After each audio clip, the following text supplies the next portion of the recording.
Helmet എങ്കിലും വെക്കാമായിരുന്നു. Hello, ബസ്സിൽ പോണ ഞങ്ങൾക്ക് എന്തിനാണ് ഹെൽമെറ്റ്? അതല്ല, ഹെൽമെറ്റ് വെച്ചിരുന്നെങ്കിൽ നിങ്ങളുടെ ചേഷ്ടകൾ നാട്ടുകാർ കാണൂലായിരുന്നു. ഭാര്യയെ ഭർത്താവായ ഞങ്ങൾ ഇതിന് നാട്ടുകാരെ ചേഷ്ട കാണിക്കണം. അയ്യോ, ഭാര്യയും ഭർത്താവാണോ?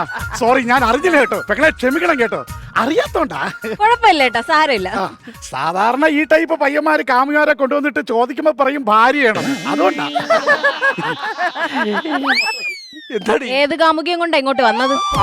നിങ്ങള്. ആര് പറഞ്ഞു? ആ ചേട്ടൻ പറഞ്ഞു. കിളവാ, നിങ്ങൾ കണ്ടോ ഞാൻ ഏതെങ്കിലും കാമുകയും വിളിച്ചോണ്ട് അവിടെ വന്നിരിക്കണത്? യവൻ കാമുകിമാരെ കൊണ്ടുവരുന്നെന്ന് ഞാൻ കണ്ടിട്ടില്ല.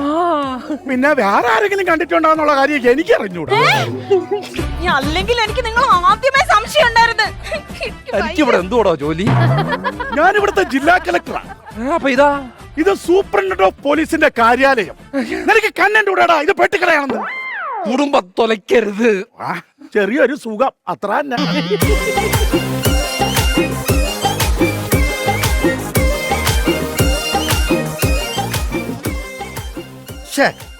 വലിച്ചിട്ട് വീടിക്കുറ്റി. ഇത് വല്ലതും കാലെ കൊണ്ടാ പൊള്ളത്തില് വിവരില്ലാത്തവന്മാര്. ആണോ? ഓ, ഒരു ഗോൾഡിങ് ആണോ? 10 രൂപവും കടം തരൂല. അയ്യോ, അത് എവിടെ കളഞ്ഞ എന്തോ. രാവിലെ വന്നോളും കടവെന്നും പറഞ്ഞു കട തുറന്നു വെക്കാൻ വേണ്ടി കാത്തിരിക്കുന്നു ഓരോരുത്തമാര്.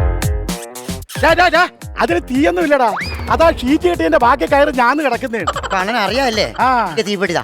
അയ്യോ, ഒരിട തീപ്പെട്ടി മേടിക്കാൻ കാശില്ലെങ്കിലേ നീ വലിക്കണ്ട. എടാ, ഇങ്ങനെ നിക്കാതെ വല്ല പണിക്കും പോടാ. എന്താണ് അങ്ങനെ സംസാരിക്കുന്നത്? ഞാൻ ഇന്നലെ പണിക്കുന്ന അണ്ണം കണ്ടായിരുന്നോ? ഇല്ല. പിന്നെ ഞാൻ ഇല്ല. ഈ മാസം പോകുന്ന അണ്ണം കണ്ടായിരുന്നോ? ഇല്ല. പിന്നെ എന്തിനാണ് എന്നെ പേടിപ്പിച്ച് ഇങ്ങനെ ചോദിക്കുന്നത്? അയ്യോ അണ്ണാ, അവള് പഞ്ചായത്ത് നിൽക്കുക.